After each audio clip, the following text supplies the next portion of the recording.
ओम हर हर महादेव शिव शंभो कैलासपति उमापति शिव शंकर महाप्रभु धवलेश्वराय नमो नमः। दीपं ज्योति परम ब्रह्म दीपं ज्योति जनार्दन दीपाहरतु मे पापो पूजा दीप नमस्तुते। बाबा धवलेश्वर महाप्रभु संसार सुखी रखंतु। आज शुभ शनिवार रे समस्त श्रद्धालु भक्त मानक आशीर्वाद करंतु, मनस्कामना पूर्ण करंतु, कर्म क्षेत्र उन्नति करंतु, ग्रह रिष्ट खंडन करंतु, जगतर मंगल करंतु, विश्वर कल्याण करंतु, आपणकर नाम प्रकाश करंतु, सेवकर डाक श्रवण करंतु, समस्त गवसा भक्त मानकर मनस्कामना पूर्ण करंतु। महाप्रभु धवलेश्वराय नमो नमः। संसार सुखी रखंतु आनंद गेवार। हरि बोलो।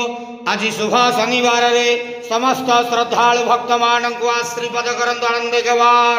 हरि बोलो।